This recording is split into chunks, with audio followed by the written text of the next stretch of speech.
ಸವಿ ಉಂಟಾಗಲೇ ನನ್ನ ಆತ್ಮಕ್ಕೆ ಶಾಂತಿ.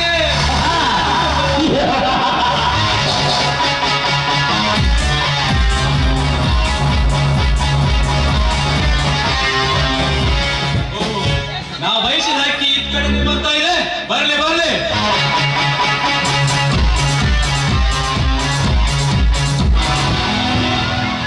ಅಯ್ಯೋ, ದಯಮಾಡಿ ನನ್ನನ್ನು ಯಾವಾಗ ಕಾಪಾಡಿ ಸರ್, ಪ್ಲೀಸ್. ಅಲ್ಲಿ ಹಾವು ನನ್ನನ್ನ ಬೆನ್ನಟ್ಟಿ ಬರ್ತಾ ಇದೆ, ಪ್ಲೀಸ್. ನಿನ್ನಂತ ಮೋಹನಾಂಗಿರನ ಮೋಹತನದಿಂದ ಮೋಸ ಮಾಡುವ ಮನಮೋಹಕರು ಸಮೀಪ ಬರಲು ಸಾಧ್ಯವಿಲ್ಲ. ಅದ್ಯಾವುದೋ ಕಪ್ಪೆಗಾಗಿ ಹೊಂಚು ಹಾಕಿ ಎಡೆ ಎತ್ತಿ ನಿಂತ ನಾಗನಿರಬಹುದು. ಬಟ್ ಇದ್ಯಾವುದೋ ಕಪ್ಪೆ ಬಂದು ನನ್ನ ಆಸರೆ ಕೋರುತ್ತಿದೆಯಲ್ಲ. ಇದೇನು ಸರ್, ಹಾವು ಕಪ್ಪೆ ಅಂತ ಏನೇನು ಹೇಳಿ ನನ್ನನ್ನು ಹೆದರಿಸ್ತಾ ಇದ್ರಲ್ಲ ಕನ್ವರ್ ಸರ್.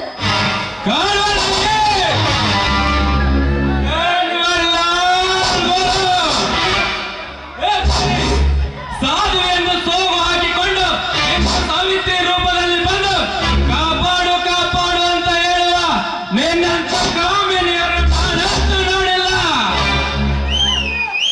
ಏ ಮಿಸ್ಟರ್, ಏನು ಅರಿದ ಅಮಾಯಕ ಹೆಣ್ಣಿನ ಮೇಲೆ ಇಂಥ ಹೊಲಸು ಶಬ್ದಗಳನ್ನು ಹೊಲಿಸುವೆಯಲ್ಲ. ನೀನು ಜನ್ಮಕ್ಕೆಷ್ಟು ಹೆಣ್ಣು ನಿಂತಿರುವುದೇ ಈ ಜಗದಲ್ಲಿ ಹೆಣ್ಣಿಗಾಗಿ ನಿಂತಿದೆ ಎಂಬುದನ್ನ ನಿಂತವ್ರಿಗೆ ಯಾಕೋ ಗೊತ್ತಾಗ್ಬೇಕು. ಶಬಾಷ್ ಶಬಾಷ್. ಏನಂತ ಹೇಳಿದೆ ನೀನು? ಹೆಣ್ಣಿನಿಂದಲೇ ಸಮಾಜ ನಿಂತಿದೆಯಾ? ನಿನ್ನಂತ ನೀತಿಗೆಟ್ಟ ಹೆಣ್ಣಿನಿಂದಲೇ ಈ ಸಮಾಜ ಹಾಳಾಗುತ್ತಿದೆ.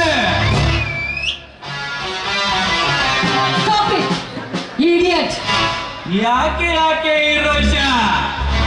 ನಿನ್ನಂತ ಕಾಮಿನಿಯರು ಸಿಕ್ಕ ಹುಡುಗರಿಗೆ ಹಾಯ ಅವರ ದೇವನ್ನೇ ಕತ್ತರಿಸುವ ಚಂಚಲ ಚೆಲುವಿರುತ್ತಿಲ್ಲ ನಮ್ಮ ಜಗತ್ತಿನಲ್ಲಿ.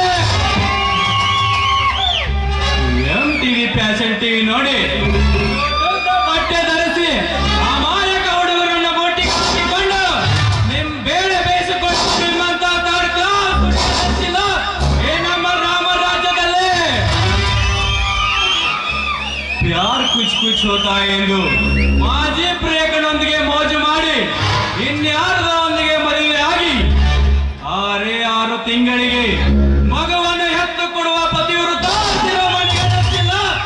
ನಮ್ಮ ಜಗತ್ತಿನಲ್ಲೇ.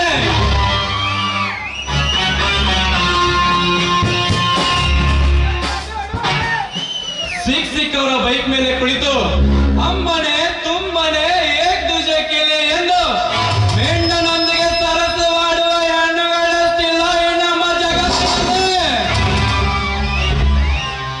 ಅದ್ಯಾವುದೋ ಒಬ್ಬ ಬಡ ಹುಡುಗನನ್ನು ಪ್ರೀತಿ ಮಾಡಿ ಅವನಿಗೆ ನೌಕರಿ ಸಿಗದೆ ಇದ್ದ ಕಾರಣ ಅಪ್ಪ ತೋರಿಸಿದ ಪ್ರೇಮಂತ ಹುಡುಗನ ಕೈಯಲ್ಲಿ ತಾಳಿ ಕಟ್ಟಿಸಿಕೊಳ್ಳುವ ಬೆಣ್ಣ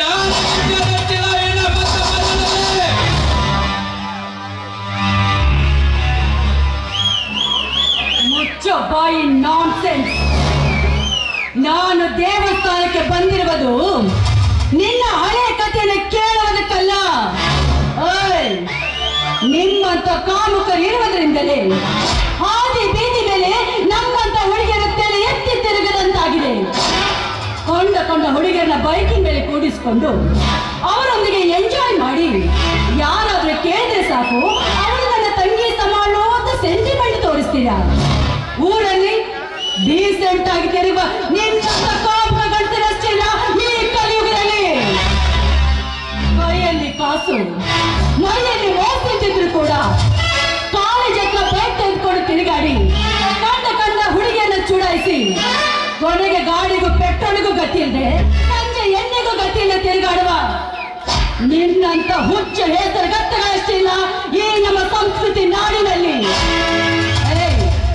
ಪಾಪ ಏನು ಅರಿದ ಹೆಣ್ಣು ಮಕ್ಕಳು ಹೊಟ್ಟೆಗೂ ಗತಿ ಇಲ್ಲದೆ ಮನೆಯಲ್ಲಿ ತುಡಿಯೋ ಗಂಡಸರು ಇಲ್ಲದೆ ಹೊಟ್ಟೆ ಪಾಡಿಗಾಗಿ ಬೀದಿ ಬೀದಿಯಲ್ಲಿ ಕೆಲಸಕ್ಕೆ ಅಂತ ಹೋದ್ರೆ ಅವ್ರ ಮೇಲೆ ಸುಳ್ಳಿನ ಕಥೆಯನ್ನು ಕಟ್ಟಿ ಹೇಳುವ ನಿನ್ನಂತ ಬೀದಿ ವಿಕಾರಗಳ